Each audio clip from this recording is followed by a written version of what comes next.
Shake चाहिए, तो आपको इस समय परमेश्वर के सामने ये 2 काम करने हैं। अपने हाथों को उठाओ और कहो कि परमेश्वर, मैं अपनी चाल-चलन पर ध्यान करूँगा। इसका मतलब कि आपको अपनी चाल-चलन पर सोचना है कि आप क्या चाल चल रहे हैं। आज अपने दिमाग में क्या चाल चल रहे हैं, दूसरों के लिए क्या चाल चल रहे हैं। आपका मन कहीं भटक तो नहीं रहा। कर अपने मन के वस्त्रों को धो लेना है। हम बाइबल पढ़ते हैं प्रकाशित वाक्य 22 के 14 में।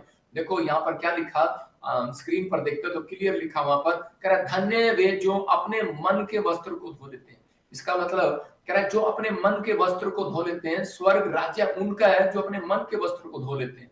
और बहुत सारे लोग जो है अपने मन के वस्त्रों को धो नहीं पाते, उनकी जिंदगियों में आज भी कह रहा है कि वो गंदापन उनकी जिंदगियों में चलता रहता है। इसलिए बहुत बार परमेश्वर कह रहा है उन लोगों की आशीषों को नहीं खोलता, स्वर्ग से नहीं भेजता। हम लोग मांगते हैं, हमें मिलता नहीं। बाइबल बोलती है वो मांगते हैं, उन्हें मिलता नहीं। वो खाते हैं, पेट नहीं भरता, पीते हैं, प्यास नहीं बुझती, थैली में डालते हैं, छेद हो जाता है। कारण क्या है? कारण कह रहा है कि वो मन्ना, कह रहा है कि परमेश्वर से चाहते तो हैं, लेकिन परमेश्वर उनको स्वर्ग से मन्ना देना नहीं चाहता। परमेश्वर ने दिया, कई लोग जबरदस्ती लेते हैं परमेश्वर से स्वर्ग से मन्ना, और जिसमें प्रार्थना करते हैं रो रो कर, परमेश्वर दे, नाराज हो जाते हैं परमेश्वर से। लेकिन किन लोगों के ऊपर? इसका मतलब यह है कि परमेश्वर मन्ना तो सबके ऊपर बरसाता है। अगर एक पापी है, उसके खेत में भी धूप निकलेगी, जो पाप नहीं करता उसके खेत में भी धूप निकलेगी। लेकिन कौन ज्यादातर जिंदा रहेगा, कौन किसकी फसल ज्यादा बाहर आएगी, ये डिपेंड आपके नेचर पर करता है, आपकी फसल पर करता है। हो सकता है कह रहा है कि आपका पड़ोसी, आप भी जॉब वही करता हो और आप भी वही जॉब करते हो,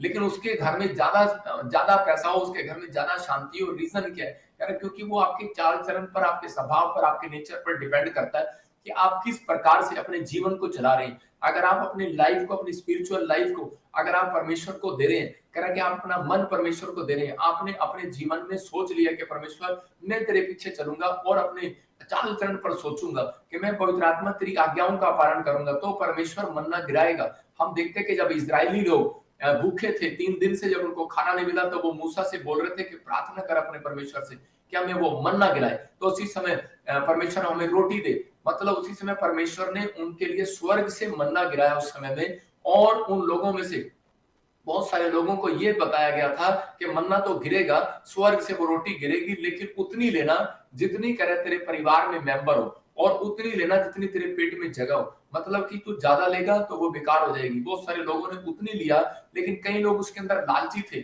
और उन्होंने क्या किया कि 6 रोटियों के बजाय 12 रोटियां जेब में डाली, और उसी समय मतलब अपने लिए भी डाल ली, अपने बच्चे के लिए भी डाल ली, पत्नी के लिए भी डाल ली। लेकिन उसी समय उसने ज्यादा रख लिया, और ज्यादा रखने के बाद क्या हुआ, और उसके बाद जब वो सुबह उठे उसे खाने के लिए, तो उसमें कीड़े पड़ गए, वो उसमें फफूंदियां लग गई, वो खराब हो गई रोटियां। तो उसी समय उनको समझ में आया कि हमें हमारा जीवन के अंदर कब हमारा पैसा खराब हो जाता है, कब हमारी आशीषें खराब हो जाती हैं, कब हमारी रोटियां खराब हो जाती हैं, कब हमारी बरकतें चली जाती हैं। जब हम परमेश्वर की आज्ञा का पालन नहीं करते तो हमारा मन्ना बांस मारने लगता है, हमारी आशीषें बांस मारने लगती हैं। आज बहुत सारे लोगों के जीवन में यही हो रहा है कि वो लोग खा तो रहे हैं, कमा तो रहे हैं, जा तो रहे हैं, लाइफ में घूम तो रहे हैं, सब कुछ कर रहे हैं, लेकिन फिर भी कह रहा है कि उनके बैंक में बैलेंस नहीं है, बरकत नहीं है। आज बहुत सारे लोगों से पूछता हूँ तो वो बोलते हैं कि बरकत नहीं है। एक औरत मेरे पास आई दुबई के अंदर, मैं एक बार दुबई गया तो उसी समय दुबई में एक औरत मेरे पास आई और आकर कहने लगी, पास्टर जी मैंने पता नहीं 40 चर्चों में एक जगह जगह मैं गई, मैंने प्रार्थना कराई, सिर पर हाथ भी रखवाया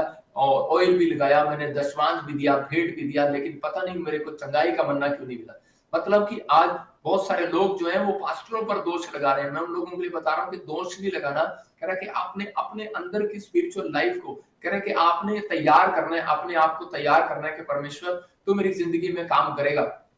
उस औरत को मैंने बताया, उसी समय प्रार्थना किया, तो परमेश्वर ने मुझे कहा कि ये अपने चाल चलन पर नहीं सोचती, जब ये बोलती है तो देखती नहीं है। तो उसी समय जब ये बोलती थी तो अपने बच्चे के साथ बदतमीजी से बोलती, अपने पति के साथ बदतमीजी से बोलती, और उसी समय कह रहे कि लोगों के साथ नेचर वाइज वो मतलब प्रेम नहीं रखती। तो उसी समय परमेश्वर ने मन्ना कम करना शुरू कर दिया, मतलब उसको चंगाई का मन्ना देने की बजाय कह रहे कि वो एलर्जी में बीमार होती चलेगी, स्किन एलर्जी होगी, और दुष्ट आत्मा ने उसको पकड़ लिया। लेकिन जब मैंने पश्चाताप कराया और प्रार्थना की तो उसी समय परमेश्वर ने उसके ऊपर से वो बंधन तोड़ दिया और वो लेडीज आजाद होगी। आज भी जब मैं कभी दुबई आता हूँ तो वो लेडीज ही मेरा सारा मतलब कि ध्यान रखती है, कभी मतलब कि हेल्पफुल है, मतलब वो बहन हेल्पफुल है, क्योंकि परमेश्वर ने कह रहे क्यों दिया उसको मन्ने की चंगाई। इसका मतलब मन्ना चंगाई का क्यों गिराया उसके ऊपर, कह रहे कि क्योंकि उसने परमेश्वर के डिसिप्लिन को सीख लिया था, अपने चाल चलन पर सोचना सीख लिया था। जो 2 पॉइंट्स आपको बता रहा हूँ, कह रहा है अपने मन के वस्त्र को धो लिया था। उसने उस दिन से पश्चाताप करना, मतलब कि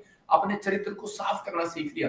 जब भी वो प्रार्थना में बैठती तो सुबह, शाम और सोने से पहले वो हमेशा बोलती, परमेश्वर कि मुझे माफ कर अगर मैंने दिन भर में किसी के साथ कोई गलत व्यवहार किया हो या बातचीत किया हो। तो उसी समय वो कहती है उस दिन से मुझे बैड ड्रीम्स आना बंद हो गए। आपको समझना है, बहुत सारे लोग बोलते हैं मुझे बैड ड्रीम्स आते हैं, बैड विचार आते हैं, परमेश्वर नहीं आएगा आपके पास। कहता है तुझे धन्य वो अपने वस्त्र को धो लेते हैं। इसका मतलब कह रहा है कि आपको अपने वस्त्रों को धोना है, परमेश्वर नहीं आएगा आपके वस्त्रों को धोने के लिए। कह रहा है कपड़े जब सुखाते हैं, धोते हैं, नहाने के बाद आपके आप जो अंडरवियर बनियान धोते हैं, कह रहा है कि आप आपके घर वाले नहीं धोएंगे, कह रहा है वो आपको खुद धोने पड़ेंगे। आपके ऊपर के कपड़े को धो सकते हैं, अंदर के कपड़े नहीं धो सकते। अगर आप अंदर के कपड़े भी अपने माँ बाप से धुलवा रहे हो तो इसका मतलब कि आप जिंदगी में कभी कामयाब नहीं हो सकते। तो यहाँ पर क्या हो रहा है, कह रहा है वो अपने मन के वस्त्र को धो रहा है। कह रहा है इन कपड़ों की बात नहीं कर रहा हूं मैं, कह रहा है कि एक अपनी आत्मा को साफ करने के लिए कहता है कि हमें अपनी चाल चलन पर सोचना चाहिए। यहाँ पर मूसा के बारे में हम पढ़ते हैं तो भजन संहिता बोलती है मूसा के बारे में, 119 में क्लियर लिखा कि मूसा कह रहा है कि परमेश्वर कह रहा है मैं अपनी चाल चलन पर सोचूंगा। मतलब कब कह रहा है कि मैंने अपनी जवानी के दिनों को भूल गया, अब मैं अपनी चाल चलन पर सोचूंगा। कब सोचा? आज बहुत सारे लोग बोलते हैं कि मेरे जीवन में बहुत सारी प्रॉब्लम्स आ रही है, रुकावटें आ रही हैं। ये रुकावटें इसलिए आती हैं, हमारे जीवन में कई बार स्पीड ब्रेकर लग जाता है। वो स्पीड ब्रेकर इसलिए लगता है कि ताकि हम अपनी चाल चलन को सोचें कि हम अपनी जिंदगी में क्या कर रहे हैं। अगर अब तक अभी आपने अपनी चाल चलन पर नहीं सोचा तो आज आपको सोचना है, क्योंकि परमेश्वर आपकी चाल चलन को सोचने के बाद, आपका एक फैसला लेने के बाद, डिसीजन लेने के बाद, क्योंकि परमेश्वर जो मुझे कह रहा है कि आज वो चंगाई का मन्ना आपके ऊपर बरसाने वाला है, आज वो मिरेकल मनी का मन्ना बरसाने वाला है। वो रोटियां जो आपकी डबल नहीं हो रही, जो आपका बैंक बैलेंस डबल नहीं हो रहा, क्योंकि मेरा परमेश्वर मल्टीप्लाई करने वाला परमेश्वर है। कह रहा है यीशु मसीह ने 5,000 लोगों को खाना खिलाया, 5 रोटियां और 2 मछलियां थी, और उसी समय एक व्यक्ति ने लाकर यीशु मसीह को दिया, एक बच्चे ने, और यीशु मसीह ने प्रार्थना की और वो डबल कर दिया। मतलब 5,000 लोगों ने खाया, मिराइकल हो गया। ये कह रहा है 5,000 लोगों के सामने आश्चर्य कर्म हुआ। अगर आज आप मुझे ऑनलाइन सुन रहे हैं तो मेरा परमेश्वर मल्टीप्लाई करने वाला परमेश्वर है, आपको डबल करने वाला, हर चीज आपके लिए मल्टीप्लाई करने वाला परमेश्वर है।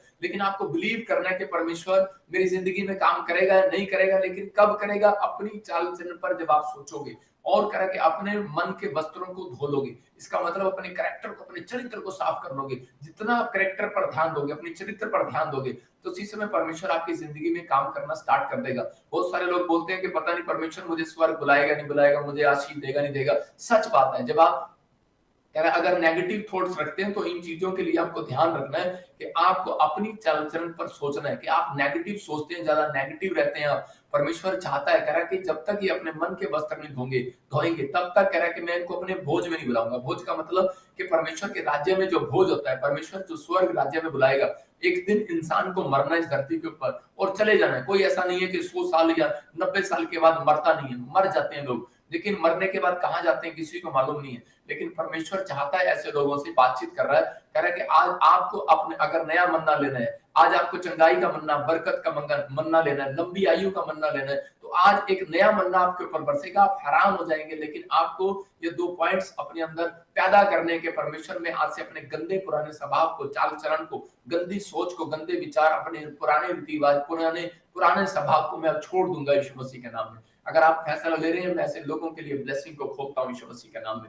यहाँ पर मूसा सोच नहीं रहा था अपने चाल चलन पर, लेकिन वो क्या कर रहा था? राजमहल में पहुंच गया। राजमहल में पहुंच गया, उसकी माँ ने उसको कह रहा है राजा से बचाया और उसे नदी में छोड़ दिया। और नदी में जब छोड़ा तो उसी समय नदी में से छूटने के बाद उसे बच्चे को पता नहीं है मेरी जिंदगी कहां पर जा रही है। लेकिन छोटे से बच्चे को मालूम नहीं होता, बाप भी ऊपर उछाल रहा होता है तो वो हंस रहा होता है, उसको मालूम नहीं होता। जब हम बड़े हो जाते हैं, जब हमें कोई उछालता है तो उसी समय हम उसको गाली निकाल रहे होते हैं, अबे वो गिरेगा क्या, मारेगा क्या। लेकिन उस छोटे से बच्चे को विश्वास होता है कि मैं अपने बाप के हाथों में सुरक्षित हूँ, और इसी समय उसको कितना विश्वास होता है। आज छोटे से बच्चों को विश्वास है, लेकिन बड़े बच्चों को विश्वास नहीं है। कह रहा आज आपको विश्वास करना है। यहाँ पर मूसा जो है वो नदी में से निकलकर एक राजमहल में कैसे पहुंच गया कि वहां पर एक राजकुमारी की नजर पड़ती है और उसे राजमहल में ले जाती है, और उसका जीवन पालन पोषण कितना सुंदर तरीके से परमेश्वर ने कराया। आज आप सोच रहे हैं कि शायद कि परमेश्वर ने मुझे छोड़ दिया, लेकिन नहीं, याद रखना परमेश्वर कभी किसी को नहीं छोड़ता। अगर आज आपको कोई दुःख या तकलीफ आ रही, समस्या आ रही है, तो परमेश्वर उन दुःख तकलीफ में भी आपके साथ है। लेकिन आपको अपनी चाल-चलन पर सोचना है। लेकिन ये जब राजमहल में पहुँच गया, तो अब इसको कह रहा है कि नहीं पता कि मैं कौन हूँ और मैं क्या कर रहा हूँ। लेकिन ये उसके बाद कह रहा है कि इसने एक मर्डर कर दिया, एक सैनिक को मार दिया गुस्से में, और जब अपनी तब भी चाल-चलन पर नहीं सोच रहा है, लेकिन वहाँ से भाग गया डर के मारे। जब ये भागा, तो उसी समय इसको समझ में आ गया कि परमेश्वर, कि मैंने कितनी बड़ी गलती कर दिया, इधर राजा मुझे मारने पर है और मैं तो मारा जाऊँगा, और इस समय मैंने बहुत बड़ी गलती कर दिया। तो उसी समय जब इसने चाल-चलन पर सोचा, अपने मन के वस्त्र को धोया, पश्चाताप किया, तब परमेश्वर ने कहा, कह रहा कि सुन, कह रहा आज से मैं तेरे जीवन में आश्चर्य कर्म करूँगा। जहाँ से तू भागा है, मैं तुझे वहीं लेकर जाऊँगा। जिन लोगों ने तुझे बदनाम किया, मैं तुझे वहीं पर ऊपर उठाऊँगा। आज विश्वास करना, जहाँ पर आपकी बेइज्जती हुई है, इंसल्ट कराई है शैतान ने, जिस स्थान से आपको जॉब से निकाल दिया है, जिस स्थान से आपको बीमार कर दिया है, मैं कह रहा हूँ कि परमेश्वर उसी स्थान पर वापस लेकर जाएगा, आपकी एक टेस्टमनी बनाएगा यीशु मसीह के नाम में। आपको बिलीव करना है कि आप पवित्र आत्मा, मैं अपनी चाल-चलन पर सोचना स्टार्ट करूँगा। परमेश्वर